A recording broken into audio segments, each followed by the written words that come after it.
Lucifer സിനിമയിലെ ഡയലോഗാണല്ലോ. അപ്പൊ എനിക്ക് മുണ്ട് കൊടുക്കാനും അറിയും, വേണമെങ്കിൽ മുണ്ട് കുത്തി വെക്കാനും അറിയും, മലയാളം സംസാരിക്കാനും അറിയും, മലയാളത്തിൽ തെറി പറയാനും അറിയും.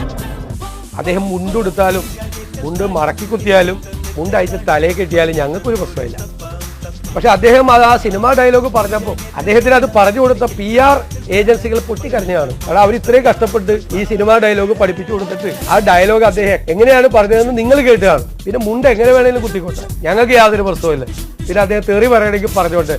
അദ്ദേഹത്തെ പഴയ BJPക്കാർ ഇഷ്ടംപോലെ തെറി പറയുന്നുണ്ട്. അദ്ദേഹം അവരോട് വേണമെങ്കിൽ തിരിച്ചു തെറിയും പറഞ്ഞോട്ടെ, ഞങ്ങൾക്ക് യാതൊരു വിരോധമില്ല. ഞങ്ങളെന്നും വരട്ടാനൊന്നും വേണ്ടി വരണ്ട. ഒന്ന് കേരളത്തെക്കുറിച്ചോ കേരള രാഷ്ട്രീയത്തെക്കുറിച്ചോ കേരളത്തിൻ്റെ ഒരു പാരമ്പര്യത്തെക്കുറിച്ചോ സാമൂഹ്യ രാഷ്ട്രീയ ചുറ്റുപാടുകളെക്കുറിച്ചോ കേരളത്തിലെ വഴികളെക്കുറിച്ചോ പോലും അദ്ദേഹത്തിന് അറിയില്ല. എന്നെ കൊണ്ട് പറയിപ്പിക്കണ്ട. കാരണം 2006 എങ്ങനെയാണ് രാജ്യസഭാ മെമ്പറായത്? ബാക്ക് ഡോറിൽ കൂടിയാണ്.